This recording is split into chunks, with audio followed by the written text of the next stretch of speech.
Hello, everyone, and welcome to Disney Magic Podcast, a fun new Disney podcast hosted by a British guy. I'm your host, Zach Campbell, and you can join me every other week for magical stories, amazing guests, intriguing history, and overall a trip down Main Street, USA. From Disney parks to a galaxy far, far away, we'll be talking all things Disney and just how magical it is. Get ready for this episode because it's starting in 3, 2, 1. What's going on, everyone? Welcome back to the Disney Magic Podcast. I am your host, Disney Magic Zach, and we've got a fun episode today. I am joined by a super cool guy, and I will introduce him in just a moment. But I just want to say, welcome back. Welcome to your first episode. If this is your first time, welcome to the channel. Welcome to the channel. A lot has happened since the last episode. It's been interesting. It's been an interesting few weeks, couple of weeks. But yeah, so I mean, a lot's happened. We're getting closer to that Disney holiday. We are getting closer to exploring the parks and all that fun jazz. But today's episode is all about Disney transport and just how much it's changed, how much it's grown, and what can we expect in the future of Disney transport? And my guest today, I am joined by none other than the legendary, the one and only Rockstar Pool 69. Ian, hello, welcome to the podcast. How are you doing, my man? I'm not too bad, Zach. Hello, everybody. How are we doing? Well, I hope you are feel comfortable on this. Just a few little introductory questions, just to get into the swing of the Disney kind of esque part of this. Do you consider yourself a Disney fan, or? I wouldn't. I mean, back when I was a kid, yeah, I was because back when who didn't love Mickey Mouse when they were a kid? Oh yeah, 100%. A staple for Who the didn't? children. I mean, nowadays, not so much Yeah, because obviously movies and all that Disney don't really cater for myself. yeah, I like watching the sort of kids animated movies and whatnot, yeah. but Disney, it's sort from when I was a kid to nowadays, it's progressed so much. It's unbelievable. Oh yeah, it has. It has. It's crazy, to be fair. It's one of them where it's just like I get where you're coming from. It's not for everyone. It's not catered to everybody's needs. But I know you are a huge fan of. Oh, what's that noise? Is that me? What noise is that? Oh, it was like a static noise then. I don't know if that was me. That was really strange. Uh, no, everything seems to be fine. Oh, I don't know. It's gone now though. It's very weird. It was like just a I mean, loom. It was just like a looming like static sound. I was like, what the hell? Ah, good times, good times. Technical difficulties, as always, is always fun. oh, who doesn't love technical difficulties? Eh? No, I know. But you are a transport enthusiast. Is that the right terminology? Are you using it correctly?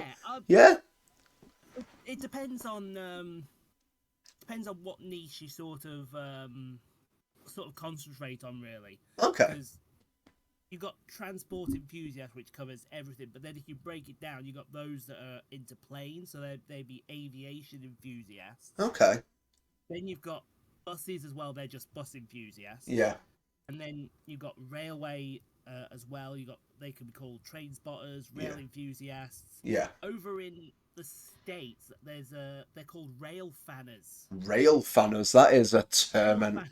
that is a term. I like that. It does. It just sounds. It sounds like because when I do on one of my other channels, some of the Train Sim World stuff, even they say rail fanners. They don't say enthusiasts that they just say, "Oh, rail fanners are here," and it's like it's one of those words. It just sounds right, doesn't it? It does. It does. It just rolls off the tongue. Whereas back in the 90s and the 60s and the 70s, it was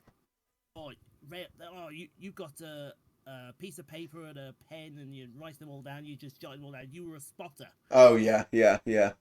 But nowadays, it's so much more complex now with the advancements in technology. Yeah, of course. Yeah, yeah. Because back then, it was like, oh, you didn't know what was coming, but there's now a website that's dedicated to giving you information on what the train is, Oh, what the interesting. number is. It's like they've just took what happened in the 50s and 60s and so on, Yeah. and they've advanced it so much that that's almost like a bygone era now. Yeah, of course. Yeah, yeah. Like I watch your vlog channel. I really enjoy your transport vlogs. I really do.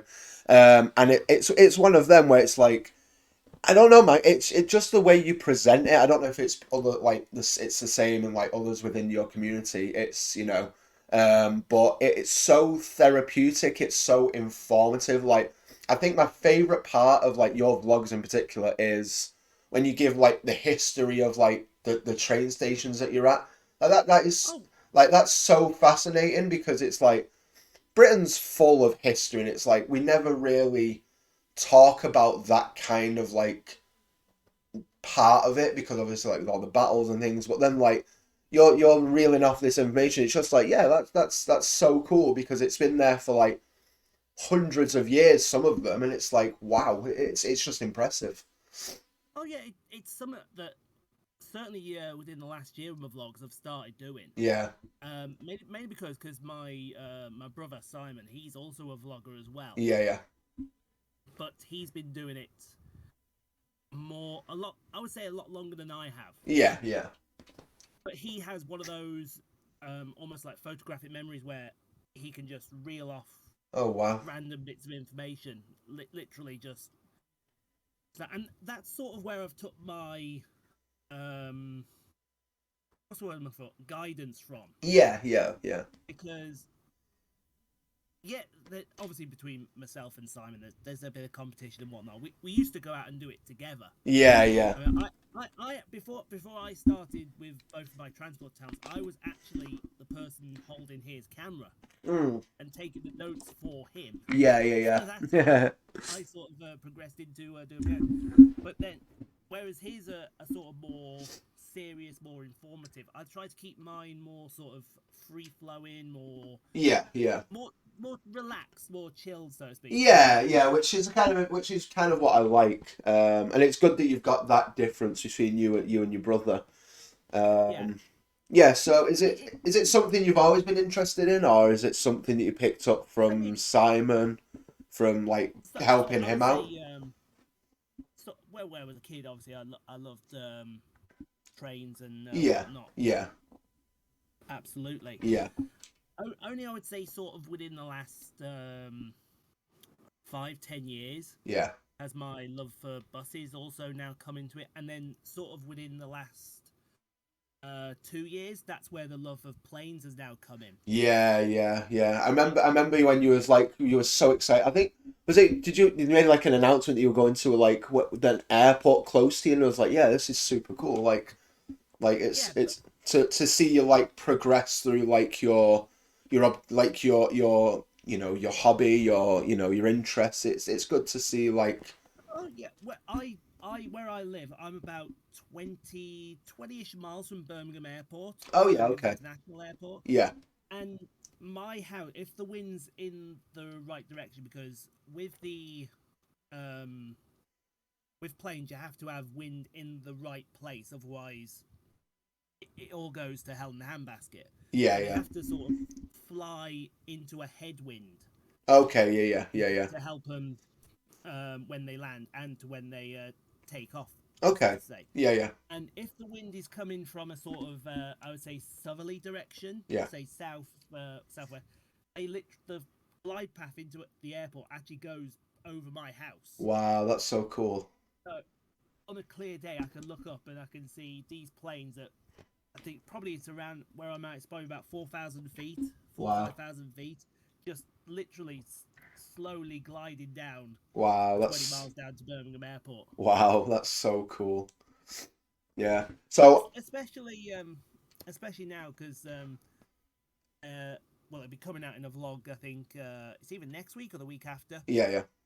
The heavies from the Persian Gulf have come back in. Oh So wow, the very big nice. 380s and the Qatari Dreamliners and all that. Wow, that's so cool. Seeing one of those I haven't seen a 380 come down the glide slope past my house yet. Yeah. But One seeing one can only wish. one could win because knowing that the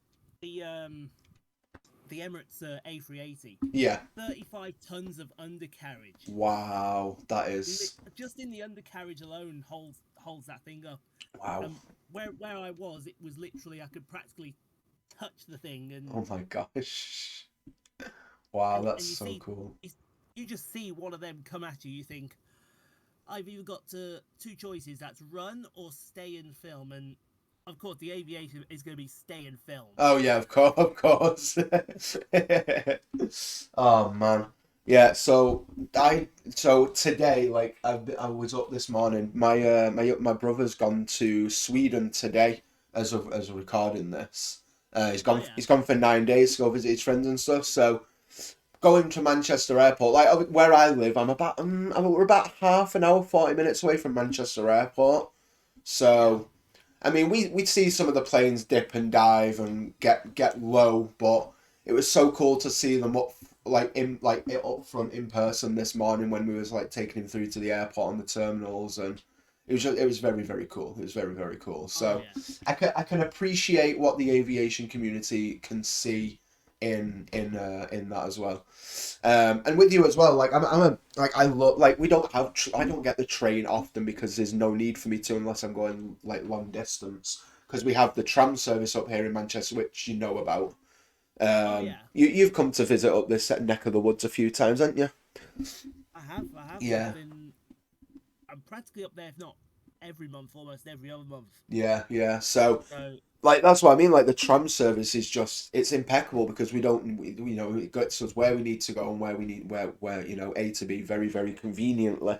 So I don't get the chance to get on a train very often, but when I do, I love a good train. I love a good train ride. It's just so calming and relaxing and it is, and I think that's what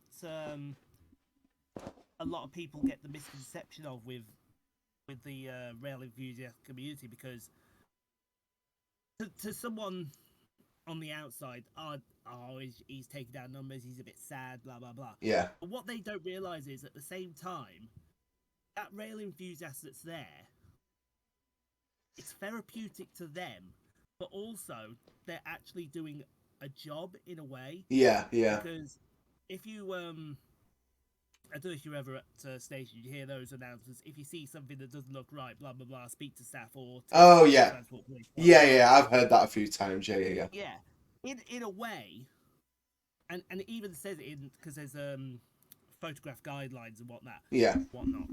There's that person is there as an extra set of eyes. Oh yeah. So Yeah. if something was to go wrong, say there was an assault on a station or someone was trespassing, blah blah blah. That if the staff didn't see it, then that enthusiast is there can just go up and say, "Well, hey, excuse me, point this out." Yeah. You've effectively helped out that member of staff. Oh yeah. And you will find that at a lot of stations they're very very welcoming. Yeah. To the rail enthusiast community. Yeah. I mean, a lot.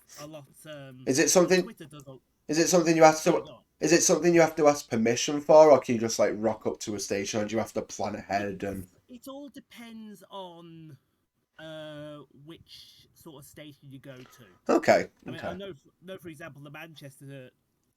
I call it the Manchester Triangle because if you look at Oxford Road, Piccadilly, and Victoria, it's sort of in. It's sort of in a triangle. Yeah. Yeah, I can see that. Yeah. At those stations, you can rock up. You can be like, here to take photos, blah blah blah. Yeah. And they're absolutely fine with you. Yeah, yeah. If you went down to somewhere like London, Oh, like your London then Euston or anything, like the big yeah, one. Yeah, yeah, one of the absolute mega big stations, yeah, then they do have a different set of guidelines where they have to say, look, we don't mind you being here. Could you just sign in? yeah. You get a little pass on you as well. All right, okay. To say what you're there for, who you're there, and then if it's a person from security was to come up and say, "Are you all right there? What you doing?" and they see the badge, Yeah. they're like, "All right, yeah, you're absolutely fine." Oh. I will, because I was at I was in Wales last month, Oh, lovely. Yeah, yeah, lovely. and I was doing a showcase for the lines up in the valleys because they're undergoing a big, massive overhaul of their transport system at the moment. Oh, wow. And one of the stations I went to was a station called Cathays Railway Station. Yeah. Now, Cathays is smack bang in the middle of Cardiff University. All right, okay. There's no way of putting that. It's literally you're in the middle of all of these campuses, Wow. and there's this train station that runs through the middle. And the one lady that was there, Yeah. she was like, "Oh no, you can't do that here." Oh, And I right. was like, "Okay, why am I not allowed? If you don't mean about why am I not allowed?" Yeah, yeah, yeah. And she was like, "It's a security risk." Now, immediately, I'm thinking to myself, "Well, hang on. I've been to Cardiff Central. Yeah, I've been to Cardiff Queen Street. yeah, These are two much bigger stations than this station, and they had no problems there." yeah, yeah. So I was like, "Well, why? What is the security risk? What is this?" And she wouldn't elaborate. Yeah. She just kept saying, "It's the security risk. It's the security risk. You need to leave the station." And then she started going off how she thought this little two-platform station in the centre of a university complex was much bigger than stations in London. And immediately you're thinking to yourself, yeah, something's not right here. Yeah, Something's not right here. yeah, yeah. So I thought, I'll play you at your game. That's fine. I'll leave the station. That's no problem. Yeah. I went to the footbridge, which was literally outside the station. Yeah. Because Cathays railway station doesn't have any access to get from one side to the other than that footbridge. Oh, yeah, yeah, okay, yeah, yeah. But that footbridge was put in as a public right of way by the university. Nothing to do with Transport for Wales or nothing to do with anything like that at all. Yeah, yeah. And she could see that I'd gone to the footbridge, and the looks I was getting, I was like, "Darling, you've been outplayed here. You've been outfought. I know, I have beat you at your own game. I've beat you at your own game here." and she wanted, you could tell she wanted to do something, but she couldn't, because if that footbridge was part of the Transport for Wales property, then yeah, she could have done something. Yeah, but it's public property. But exactly, because it's a public right of way. Yeah. And the only thing that I'm doing wrong is I'm getting in the way of people. Yeah. Using the footbridge. Yeah. I'm like, I'm sorry, so sorry. But literally, I was there for an hour, and I probably got better footage than I would have done on the station. Oh, that's good then. That's good. But there are some stations where they just flat out say no. Yeah, yeah. And if I told you one of those stations, you probably wouldn't believe me if I told you. Oh, go on. Blackpool North. Really? Really? Wow. That is... Wow. Anywhere you look, Blackpool North has a reputation for saying no to infuse. You can rock up with permission off Northern. Yeah. You have a letter and they'll still turn you around and say no. They treat Blackpool North like Fort Knox. That's crazy. Wow. Of all the places. That's madness. And then you have these bigger stations like your Glasgow Centrals, your Edinburgh Waverleys, your London stations. Yeah.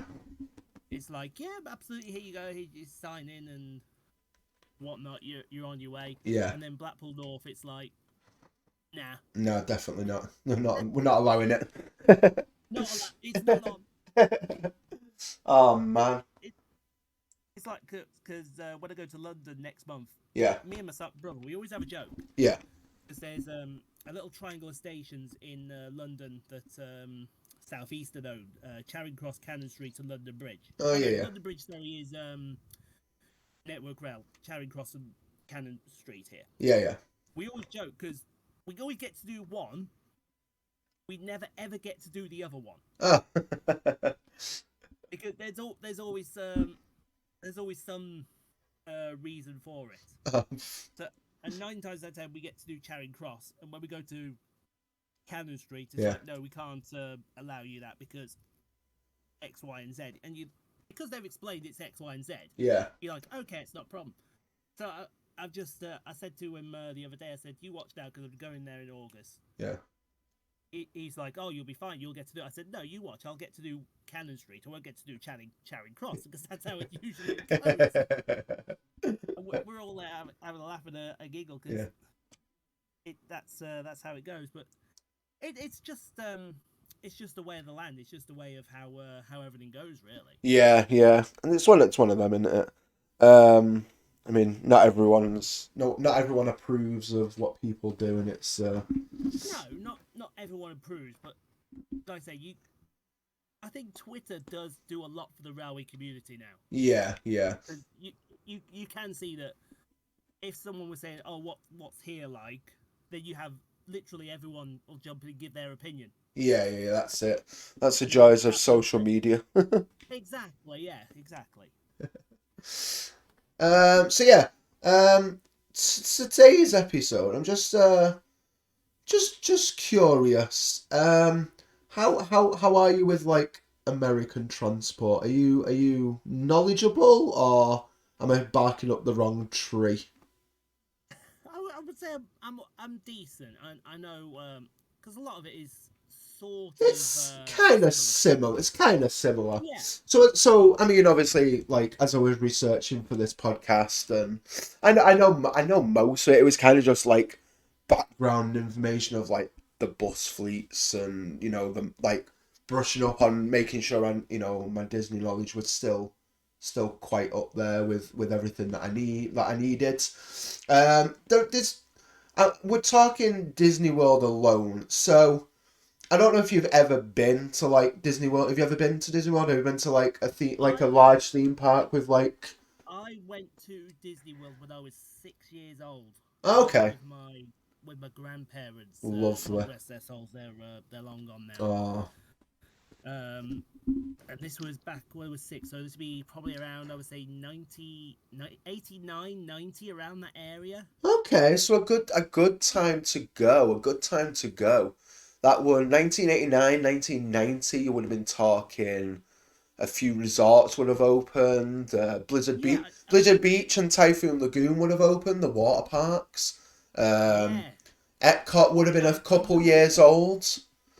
Yeah, I remember Epcot Centre. Yeah. I remember the water parks as well. Yeah. Oh, lovely.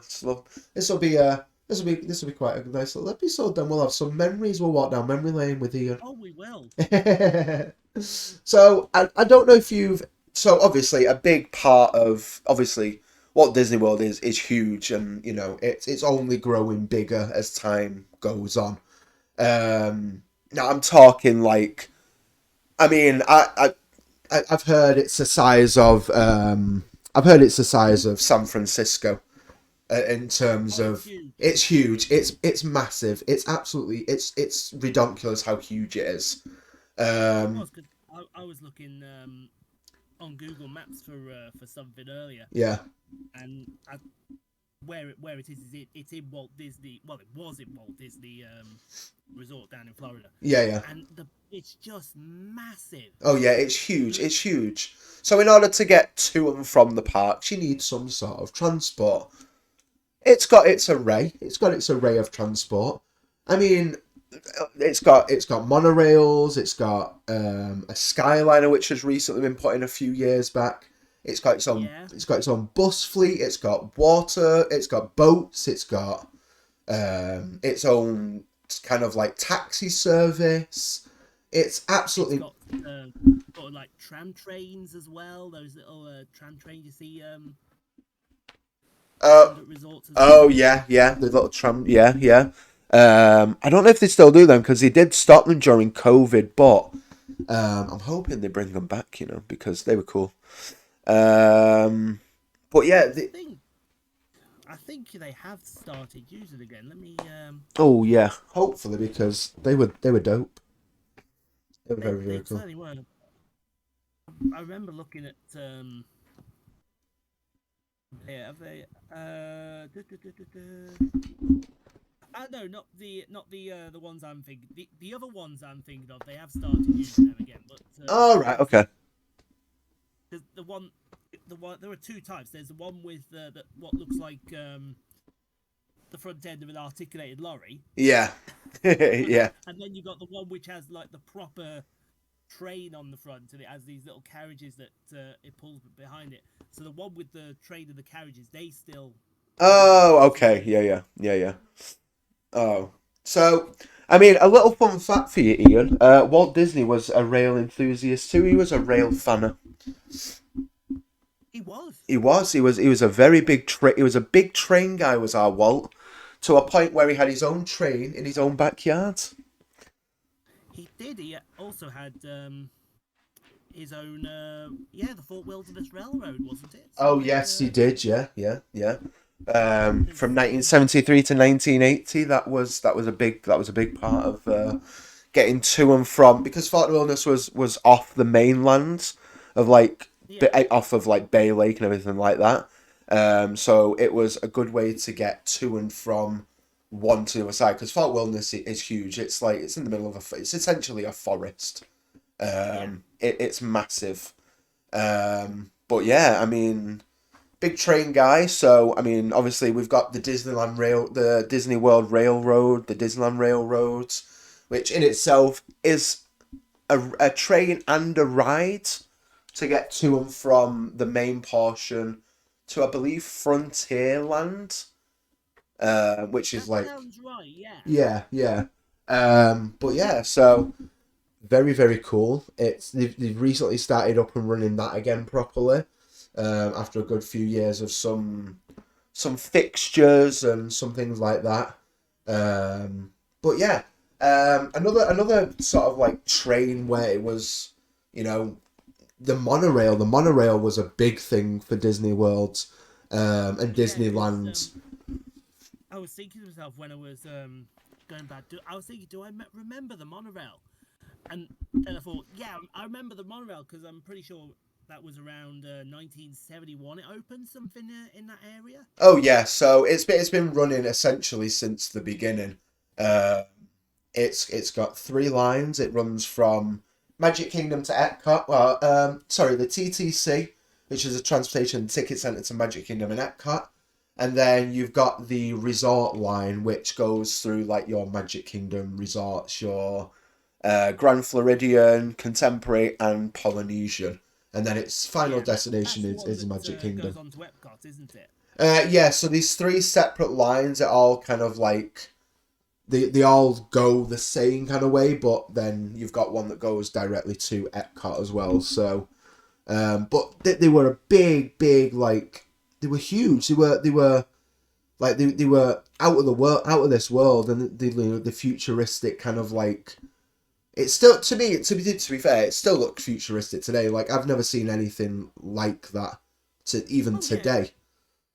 It's because going back to Birmingham International, they have their own sort of little monorail system themselves. Oh, do they? And yeah, they do. It takes you from the airport terminal. All right. And it takes you all the way over to the train station. Oh, fancy. So it sort of connects the pair of them. And they use, I think it's maglevs they use, little, one-car maglev trains. And yeah. Two of them. Yeah. And they sort of run in parallel. So as one leaves the airport, the other leaves the train station. They pass sort of in the middle. Yeah. And it's like that constantly all day. Wow. They always leave the same time. They always arrive at the same time. Wow, that is so cool. At least it's consistent. I mean, it's nothing like a 15-mile monorail system that Walt Disney's has got. Oh no, absolutely no. That's it's impressive. It is impressive. It's crazy how, and it's been, as 2013. It's You know, it's one of the most heavily used monorail systems in the world with over 150,000 people daily. And it's just, Wow. it's crazy to think like that, you know, it's consistently, you know, being used. And when I was over there last time, I never had an issue with the monorail. Like, it was always running on time. It was, you know, Yeah, I it think was, that was the case with myself as yeah, well. it was efficient. It was, you know, it was a smooth ride. And you know, it's a nice bit of aircon. That's, you know, that's the reason to get out of the heat. Because that, The heat and humidity of Florida, shall we oh, say? oh yeah, the Florida heat is can be killer. But yeah, I mean, as well as like the monorails, you've got, so from like the resorts to like the parks and to the other parks, you've got like, there's a whole fleet of like buses and everything like that. And I want to touch in on this because I found this quite interesting, because they've been running since, I believe, 2004. 2004 would sound about right. Yeah. Yes. And they've had a few changes. Now, you're probably more in this niche than me, obviously, but I'm interested to see if these are like, if these are international buses or they're just like specifically like made and used in America, because I don't think I've ever heard of any of these. Maybe the Excelsior. I don't know if that sounds. Oh, I know, because when I saw the new flyer Excelsior, I thought to myself, that doesn't belong in a Disney resort. That looks like a Harry Potter Yeah, version yeah, of yeah, yeah. Excelsior Yeah, something, absolutely, something like absolutely. that. But no, the Novas are Canadian, so All right, okay, they're also part of the Volvo family. So okay, these would have probably been done over in Sweden. Let's yeah, have a look. So yeah, Volvo Nova bus. I know it was constructed in New York, so everything for it was done over in the States. So while you got your parent company is Swedish yeah, and the manufacturer itself is Canadian, it was all done in America. okay, I believe the Nova. Now what was it called again? The Nova Bus LFS. mm, It's one that we had a similar design over in this country. okay. It was known as the East Lancs Millennium, I believe it was called. All right, okay, And okay. it's almost sort of part um, Nova low floor bus Yeah, and part Leyland National. okay, I okay. don't know if you're old enough to remember the Leyland Nationals, the one that sounded like sounded like a lawnmower almost. It was like I do remember that sound. I do remember that sound a little bit. Yeah.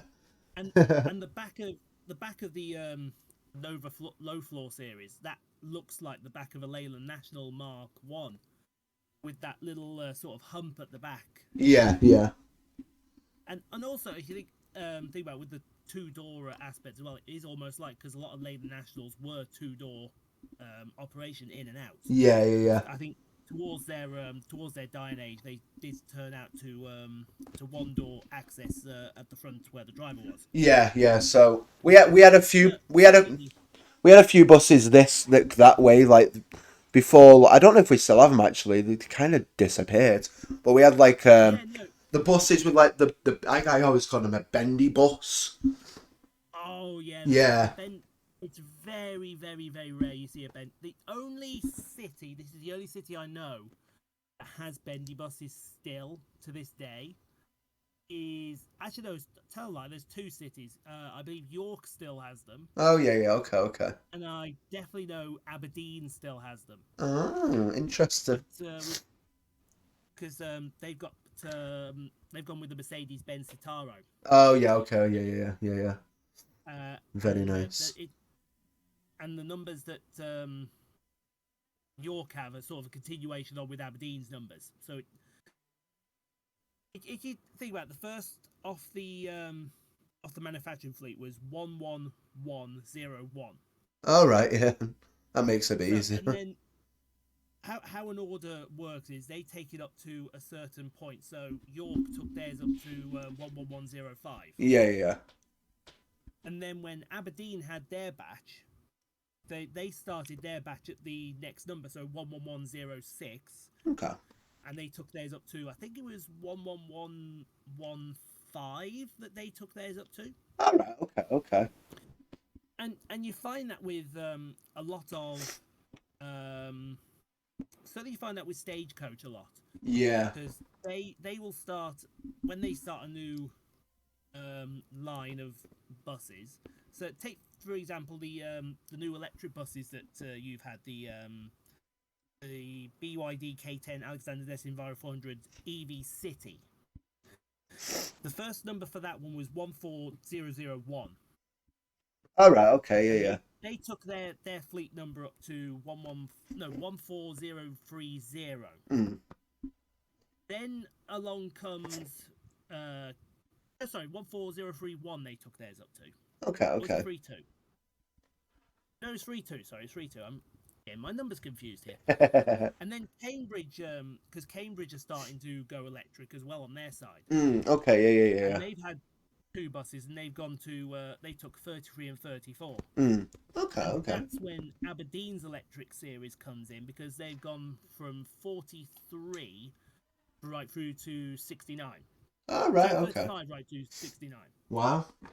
And you do find that with a lot of garages, that if you go to one place, you'll see one number, then you'll see where it goes up to, and then you go to another garage in a different part of the country, and there's the next one. Yeah. So they're all The only ones, and I know this off a friend who I regularly meet up with in Manchester. Yeah. The only numbers that they won't touch are anything that ends in 997, 998, and 999. Because they like to keep those 3 numbers free for demonstrators if they came along. Okay.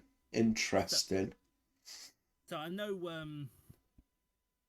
up in Scotland, Lothian buses, they've got 3 buses at the moment on hire to demonstrate what their fleet might look like if they got rid of the majority of their fleet. Oh. And their buses, them fleets are 997, 998, and 999. Yeah. And you'll find that with all companies, they'll keep those 3 numbers free, so that if demonstrators came along, they just allocate it to that number. Yeah. Oh, that's cool. It's very, very interesting. I'm just looking at these numbers here as well on the Disney Transport ones as well, of the current active fleet. Apparently there's 470 in the transport fleet at current as of 2019, which is just mad. That's like, it's just a huge amount. Like, I don't even think that is a. If you think that 470, did you say, or 417? 470. 470. Yeah. That's not even. A lot of garages over here in the UK don't even have 470 buses. I know. In the garage. It's mad, isn't it? Like, it's crazy. Apparently it's the 3rd largest fleet in the Florida transportation system, between Miami's Metrobus and the Jacksonville Transportation Authority. So Miami doesn't surprise me, because I think it's either Miami or is it Tampa Bay that's the biggest city in? Oh yeah, Tampa. Yeah, I believe so. Yeah. That's Jacksonville surprises me, because that is quite surprising, isn't it? Like, Jacksonville, I think, is more. Jacksonville's more north of the Florida county, isn't it? So it's near enough I think it's near enough at the top. Yeah, it's near enough at the top. And like near the border of Georgia and all that kind of way. That's the one I'm thinking of. Yeah. You would have thought it would probably be a city like Tampa Bay or Orlando or what's the other city that's down? Oh gosh. You got Key West. Miami. No, not Key West. You got Miami. You got Orlando. You got Tampa down that area. There's another big city down there. Oh, I can't think. I'll have to bring up And a I map. can't think of it as well to save my life either. Let's have a look. I don't think it. I'm going to Google it now. I know, yeah, I'm just about to do the same. Let's see. Here we go. We got But Miami down there, yeah. yeah, Orlando, Tampa. Tampa, Orlando, Jacksonville. Or maybe there is the four I was thinking of. Yeah. Because I was thinking. Oh no, the one I'm thinking of is a suburb of Tampa Bay. I was thinking of St. Petersburg. Oh, there we go. There we go. No, that's a suburb of Tampa area because you've got St. Pete, Clearwater, and Tampa all in Yeah. one area. Yeah. Yeah. And then obviously over in Miami you've got West Palm Beach and Boca Raton and Fort Lauderdale. I didn't realize Fort Lauderdale was that close to Miami. Oh yeah, it's like literally next door neighbors. But it's like I actually thought, it's literally a completely like you wouldn't even think because of how drastic Miami is different compared to like everything. yeah, it is because you think to yourself the three big cities over in California, San Francisco, Los Angeles, and San Jose. Yeah, yeah. You think to yourself, oh, they've got to be close to each other. And then when you look where they are, they're practically spread out through the whole of California. Like, Oh yeah, 100%, 100%. It's it's drastic. It's mad. America, man, it's just too big. that's why we. I think we just love how small this country is. It's nice and compact. Oh yeah. Where it should be. Oh yeah, everything's within walking distance. Yeah. We don't need 470 buses in one city. Although it does feel like 470 are in Manchester a lot of the time with everything that's moving around. Oh, especially with that backup, when you're waiting for one and then 10 minutes later, four come. All come along at the same. Tell you what happened to me the other day. I was on the Met, right? I was waiting at Piccadilly, and there was a tram waiting, but so there was like because from Piccadilly you can go to like three different places. You can go to Eccles, you can go to Bury, and you can go to, and there's another one, Media City, UK. Media City. So all three of them appeared at the same time. And each time one just pulled out the tunnel, you just saw another one. It was like a giant snake. It was so funny. Like a big old conveyor belt. That is what it was. It was like shopping at like bloody Aldi or something when they're just scanning them through. You'd be waiting. You were looking around and say you were probably looking for Joe Pasquale. He was like, "Next tram, come on down." It's like that in it's not like that in Birmingham with our tram system at the moment because Yeah. we're undergoing some extensions of our own, but Okay. it can get to the point where every 10 minutes feels like every 10 seconds with Oh yeah, anything that can build up. 100%, 100%. It's mad, isn't it? It is. Another thing that that I'm interested about for like the bus fleet, getting back onto that. Like all electric buses, they're becoming quite popular now, aren't they? Have you got have you got a hot take on that, or are you pro electric bus or? My take on it would be, there are going to be those that love the diesel buses. There are going to be those that love the sort of hybrid buses as they're. Oh yeah. And there are going to be those that like this new electric. I mean, me and my friend, we do like the electric fleet because being part of a group which goes around collecting all the newer buses that come along. Yeah. It's good for us because it keeps us sort of free flowing, as they would say. Oh yeah. But you can also see it from the standpoint of the older generation, Yeah. where they love the petrol/diesel buses because they had character. They had a soul. They had soul. Yeah. Yeah. Whereas the electric buses, they don't have that sort of soul to them yet. Yeah. It's like you get on them, and it's like it's too quiet. Yeah. That is that. It kind of just sets off, doesn't it? Because of the motor running, it's literally just. Yeah. Exactly. This is why a lot of the MMC batch that came in with Manchester, They were known as smart hybrids, All right. Okay. which Okay. meant they weren't hybrids, but they were built with sort of hybrid technology All right. that Okay. made their engine, whilst it was a petrol engine, it made it more cleaner, more efficient, and basically when you're at a stand, Yeah. it automatically switched off. Oh, interesting. It's like an auto on and So, off system. yeah, it's like an auto on and off system. Oh, that's cool. So, and then when you're ready to go, all you have to do is switch it back on again, and off you go. Ah, very, very cool. So, I mean, you are seeing so a lot of, especially with was it COP26 we had recently?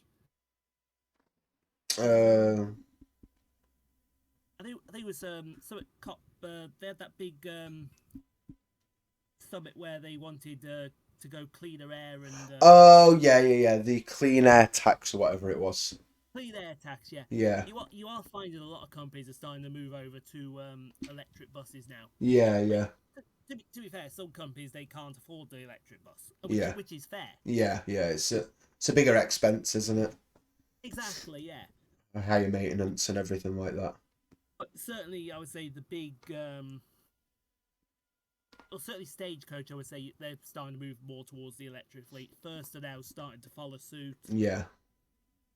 It wouldn't surprise me if you saw Arriva start to do the same. Yeah. Arriva seems to be going down a different sort of route All right. where they're still getting the diesel engines, but they're going for more cleaner, more efficient diesel engines. All right. Okay. It's like less diesel for the mile or whatever. Yeah, less diesel. Nottingham, though, Nottingham seems to have it right because most of their buses run on biofuel. Oh, interesting. So, and because I was there, where was I? When was I there? I think it was either 2018 or 2017. I can't remember exactly. Yeah. And I walked past one of their new biogas buses. Yeah. But the smell of it, I was like, oh my god, this absolutely stinks. Oh no. And that's because the biogas, it's methane. It's letting out methane. Yeah, which isn't going to be any better for the system, is it? For the No, it's the ozone layer and whatnot. It could have been worse because the Reading bus, they had that one bus that ran on poo. What? You are not hearing. They had it liveried out. They had cows on the side of it. Oh no! I'll try and find a picture of it. Oh please, that is so funny. It had cows on the side of it. It was, and it ran on basically poo, cow poo. But when it was there, you didn't notice it. Oh, that You is. didn't notice anything. Oh man, that is so like funny. It was just a normal petrol bus. It was. Yeah. You wouldn't have even noticed. Oh my days. Can you imagine if all? I mean, certainly over the UK, if all our buses ran on that substance. Oh man. It would probably. That'd be a sight to see, wouldn't it? My gosh. It wouldn't. Yeah. I imagine we'd have our own cloud over the whole of the United Kingdom. They'd look up from space. What's that cloud down there over the UK? It's just a public transport poo track. Transport. It'd be worse. It runs off our poo. Let it leave it alone. So that's where it all goes when they clean out the grids. Yeah. When they clean it out the cow fields, that's where it goes. It goes to Reading bus. Oh no.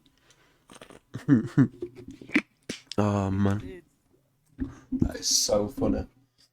But I mean, so, like I said, with going back to the electric point, it is amazing to see which way the companies go because Yeah. you tend to gain a knowledge of which way they all go. Yeah. But then they just go out of the blue and they go, "How we're going this way?" I mean, take for example, coming out now for the electric range is what's going to be known as the Volvo electric. Oh yeah, okay, yeah. And when Cambridge put their order in for their new electric buses, me and my mate were like, "Oh, they're gonna go with the Electro City again. Yeah. We're going down there." And then literally out of the blue, right, we've ordered this many BZLs, we've ordered this many BZLs, and we're like, where did that come from? Because literally, the demonstrator hadn't even come out. Wow. No way. And when the demonstrator came out, it went to Scotland first of all. Yeah. Because the big electric demonstrator was going around was the electric Citaro that is up in Yorkshire at the moment. Oh yeah, okay, yeah. And we thought that if anyone was going to go start electric, that's going to be where the orders. But then here comes the BZL order, and we're like, nobody saw that coming. Just literally a curveball.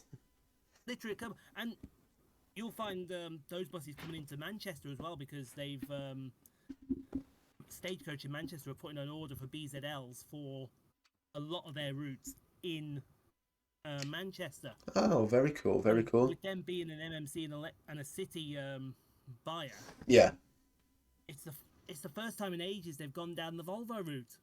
Yeah. That's good. So, Because I like that. I like the Volvo route. I like Volvos as like those and the Mercedes. Are they the Citaros, aren't they? they're the Citaros. Yeah. They're just like they used to be everywhere. Like it used to be those. It used to be those two. But then I don't know, man. They have like just random buses now. I don't know, but they do, and I like consistency. what was I going to say? I forgot what I was going to say just then, but It's all right. Yeah, literally, it's one of those that just came literally out of the blue. Yeah.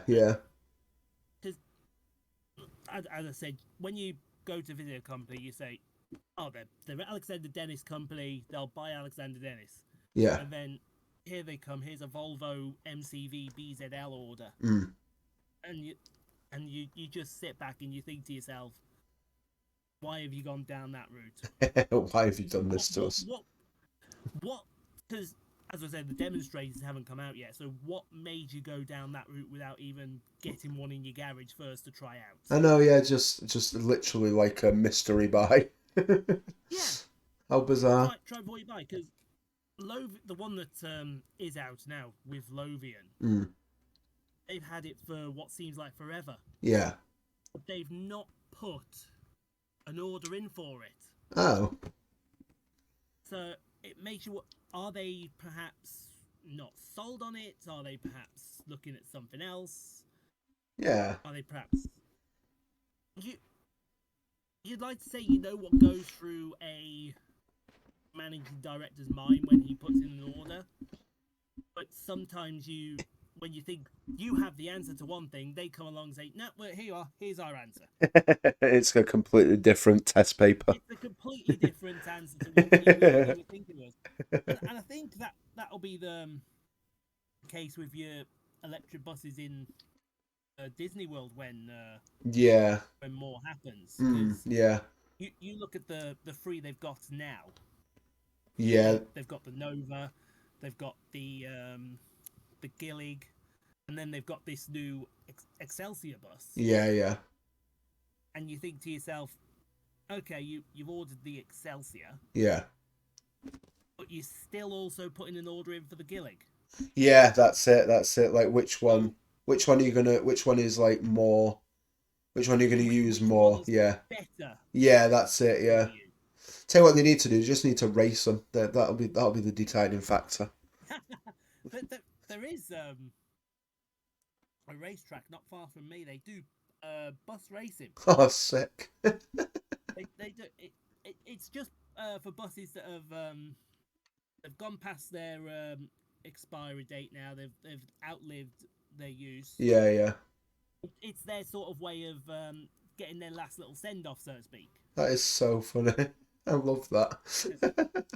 Because the one that I think the champion that's over at the track at the moment is a bus that used to roll around here. Nice. And it was one of my favourite buses of all time. Oh, when it nice. was here.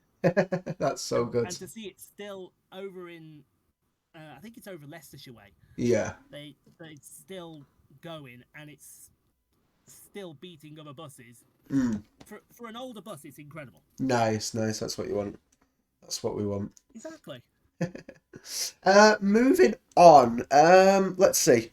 Moving away from the buses. I think obviously the buses are like a big part. I enjoy goods. Like I enjoy the buses at Disney, everything like that. But I think my favourite, beside the monorail, I think that's just like S tier.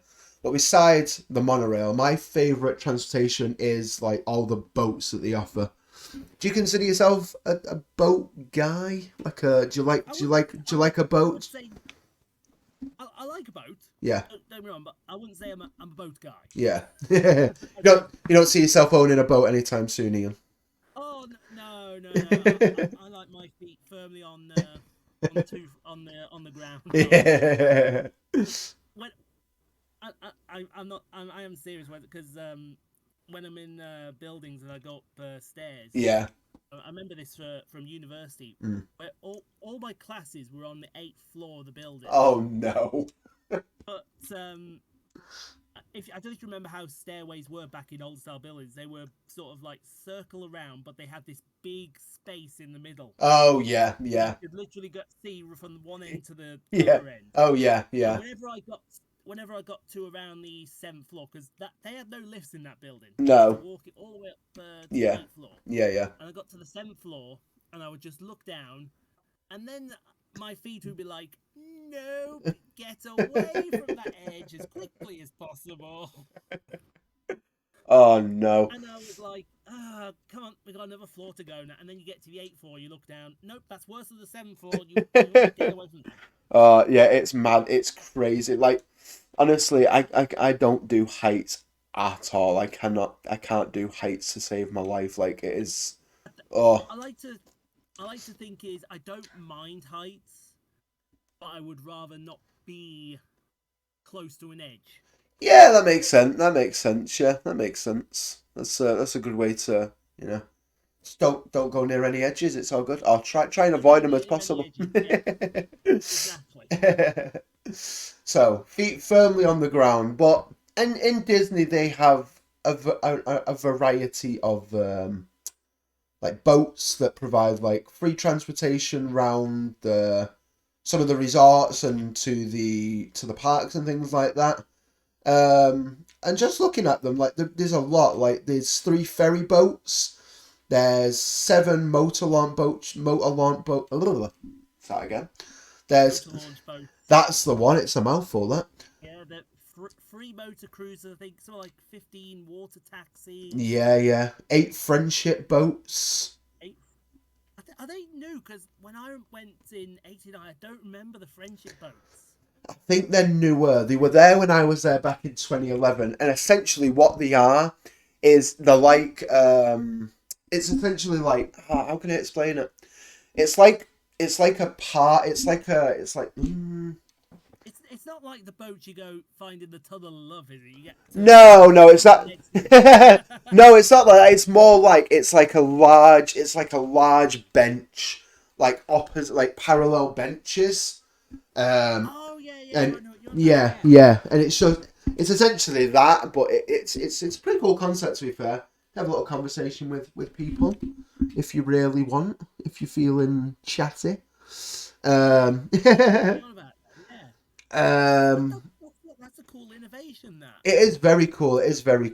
They're quite relaxing as well. It's a nice relaxing ride. Round the edge of all it gets you away from the hustle and bustle, because Disney World's very, very busy all the time. Like, and it's just a nice way to just relax and chill out a little bit, ready to do where you need to go.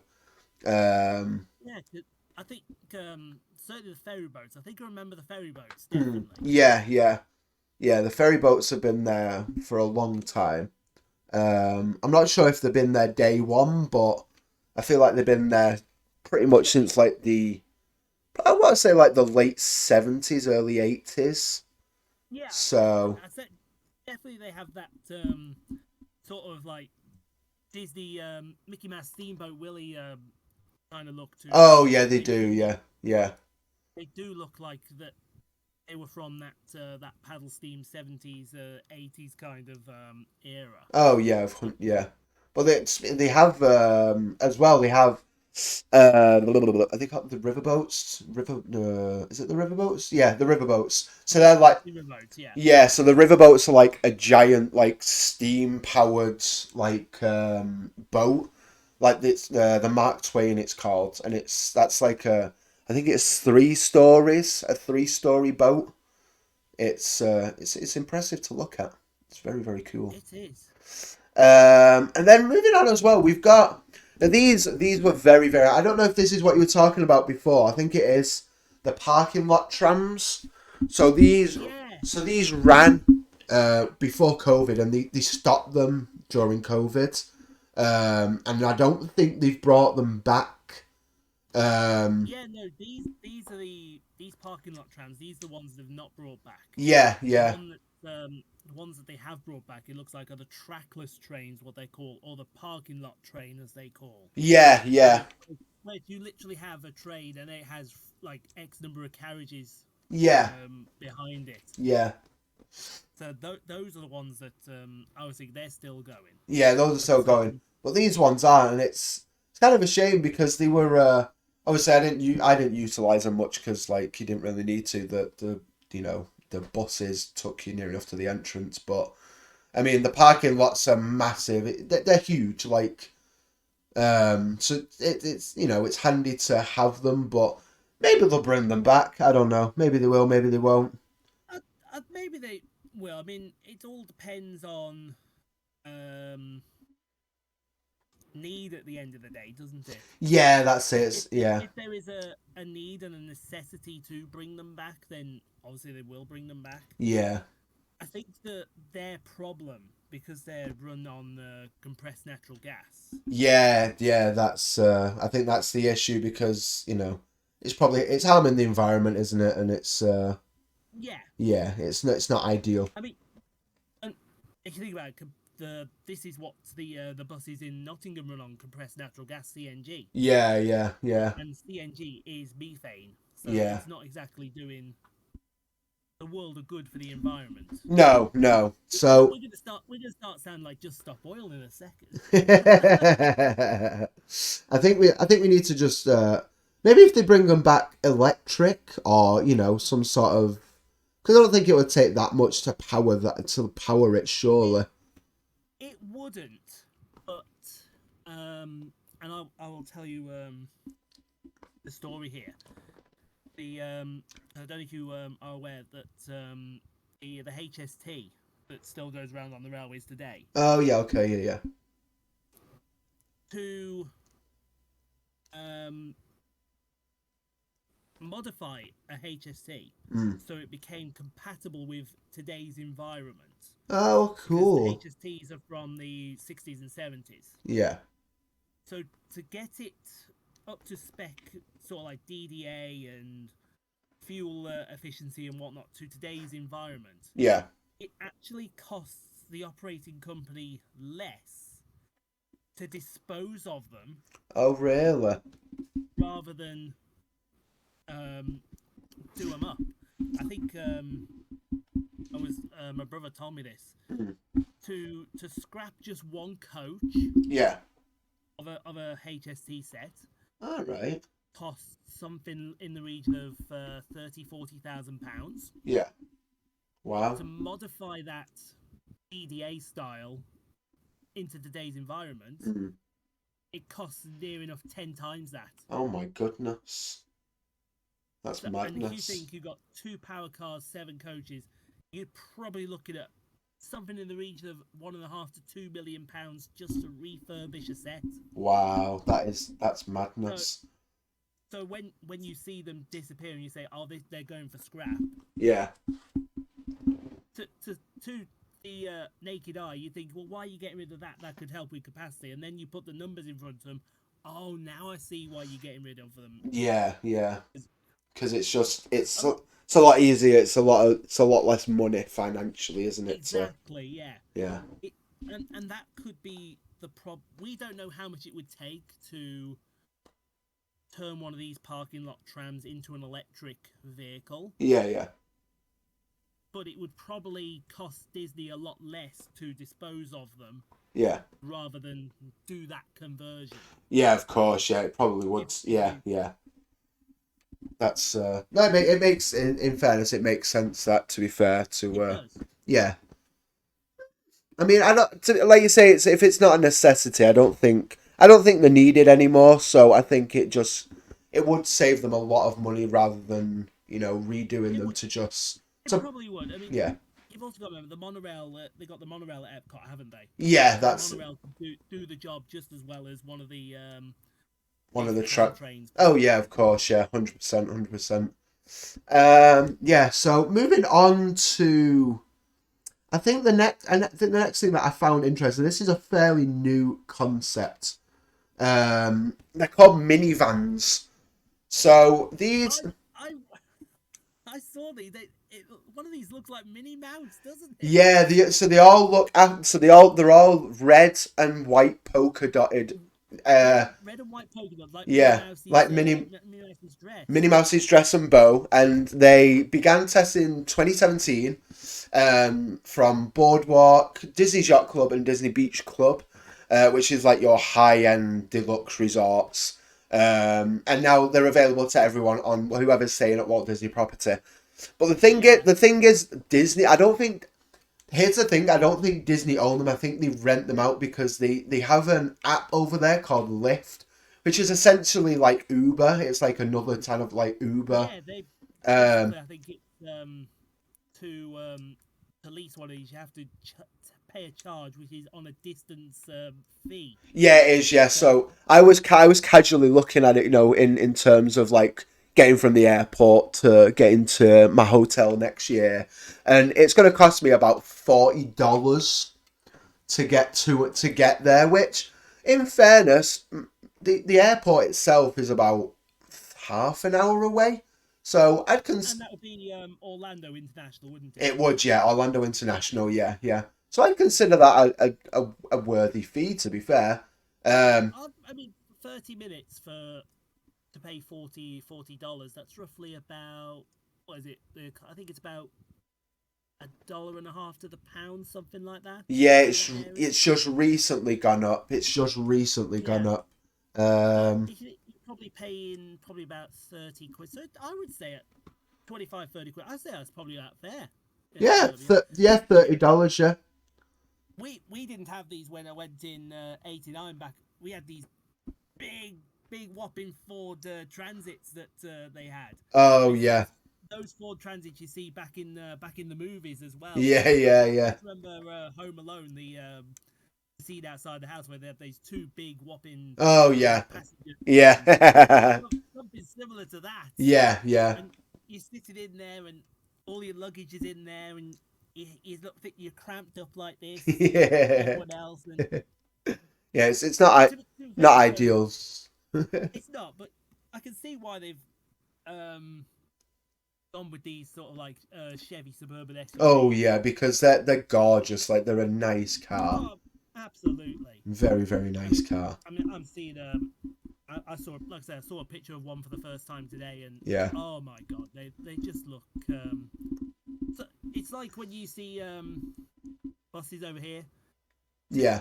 To the naked eye, to the regular person, a bus with a livery on would just look a bus with livery, but to myself and to my mate who go around, if you look at it in a different light with the livery how it's shaped, yeah, of course, yeah, it looks the part. Yeah, it does, yeah. Certainly with this new livery that Stagecoach put out, yeah, on some buses it doesn't fit, but then you get the other buses that come along and it just looks absolutely right. Yeah, that's it. Yes, it fits the skin better than others, doesn't it? It fits the skin a lot better, yeah. Yeah. Absolutely. Amazing. Yeah, so the minivans, they just look so good. But it's literally like a taxi service. They take you to and from wherever you want to go. It is a little bit like more expensive than, but I'm a Disney adult and I'll just pay it because it's extra Disney stuff and Exactly. um When else are you gonna get to turn around and say I drove a Chevy SUV and it was dressed up like Minnie Mouse? I When know. are you ever gonna get to say that? I know. I mean, it's just once in a lifetime opportunity, isn't it? You know what I mean? You've got to take it. Um, let me see, because there is something that I think you will find interesting. Let me find it, because this is a discontinued service. So I don't know if you know, Walt Disney World used to have its own airport. I did know it had its own Yeah. airport. So it was called Walt Disney World Airport or the Lake Buena Vista Stallport. Yeah, Um, yeah. during the early 1970s. So this was Walt's plane. This was Walt Disney's plane, or like it was to for the. Oh, wait a minute, my camera's stopped working. One sec. My cam. Why does it stop working?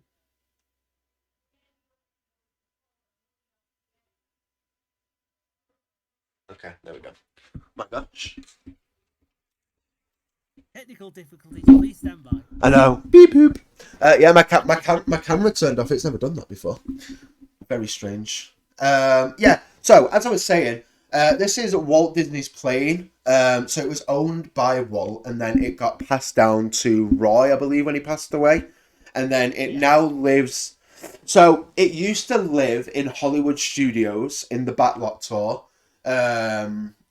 You might have seen it. You might have seen it in '89 when you went. To be fair, if you went to Hollywood Studios in the Backlot tour, it might have been. I don't know whether it was there at that point when I went there.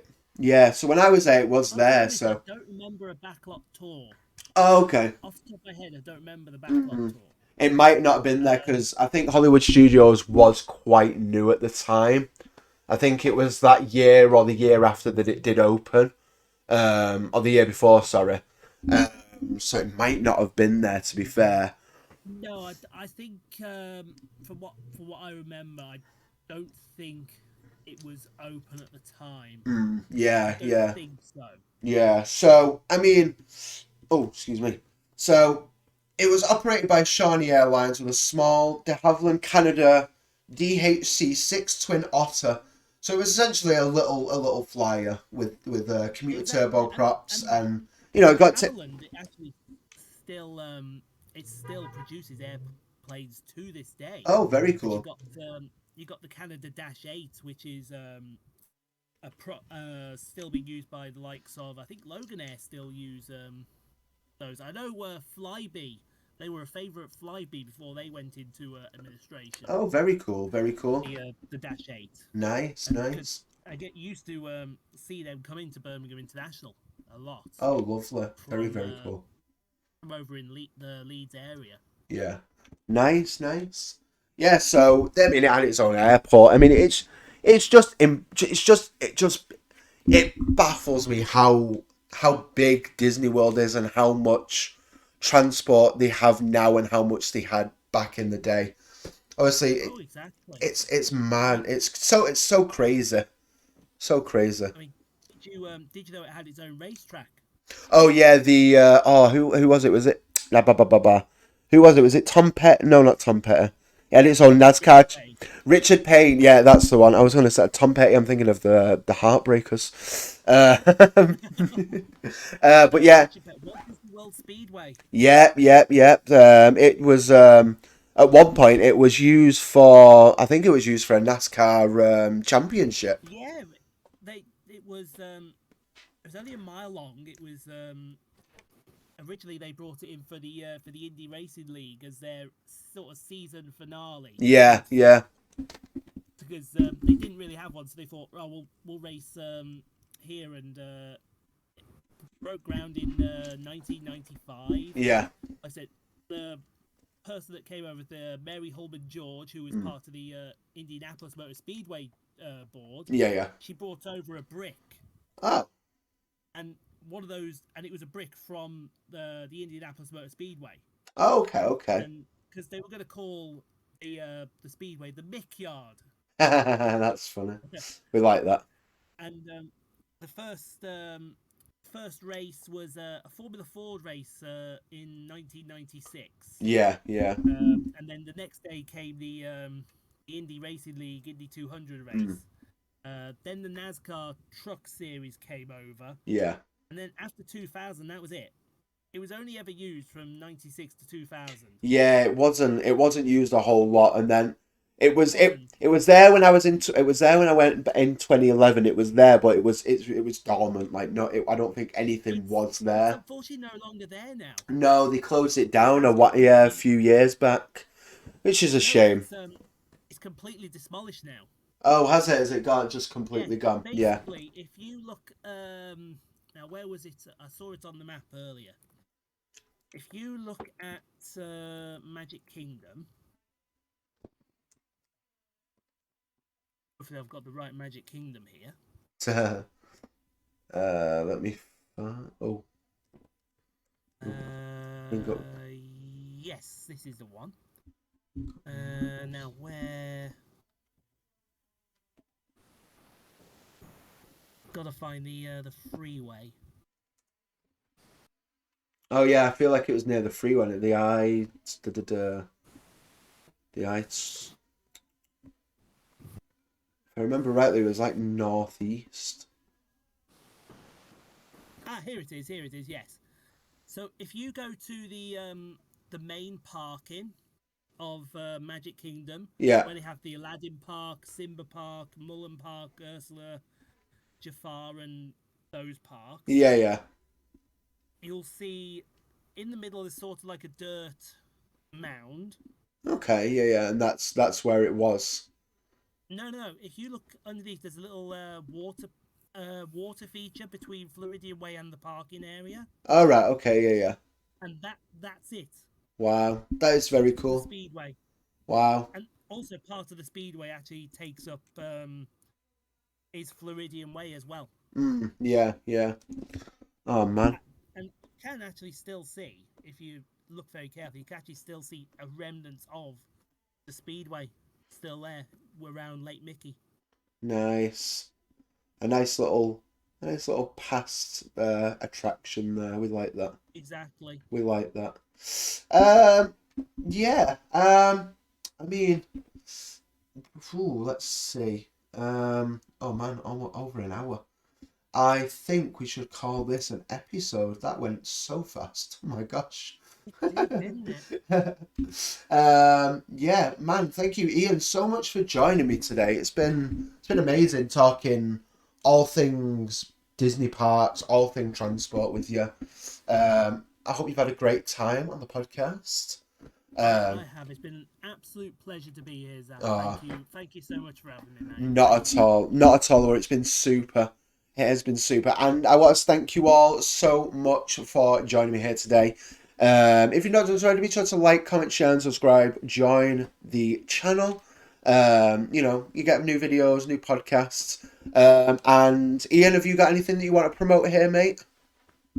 No, I mean, if you want to go check out the vlog channel, Ian Port. Ian Port. Ian Port. Sounds like a drink. Ian Pool's Transport Travels. Please do go check it out. Yeah. We have vlogs, two vlogs every week. Yeah. We've got blooper videos going out as well for when it totally goes wrong. They're splendiferous. They are. Oh, you do remember that word? I just came out with that word. That was such a It was such a random word. Like it was just like proper Mary Poppins. Like. Oh, absolutely. Perfect time for Disney there, isn't it? Oh, absolutely. But yeah, thank you so much. Be sure to check out Ian's podcast channel, vlog channel. It's the only thing he doesn't have is a podcast. I'm pretty sure the man has a channel for everything. I do. He is. Unfortunately, I think I've got the grey hairs to show it. He works himself to death, the poor man. He really I does. do. Honestly, you speak to him once, and he was talking. How many videos did you do in one day? I think he did like 60 videos in a day, 60 voiceovers. Something like that. I was like, good lord, man, how have you still got a voice? How are you still alive? Like, That's what I ask myself a lot of the time as well. Because you hear of these singers that get nodes on their yeah, vocal cords, yeah. and I have to wonder, with all the videos I do, how have I not got nodes yet? I know, yeah. How have you not like lost your voice and talking like a robot?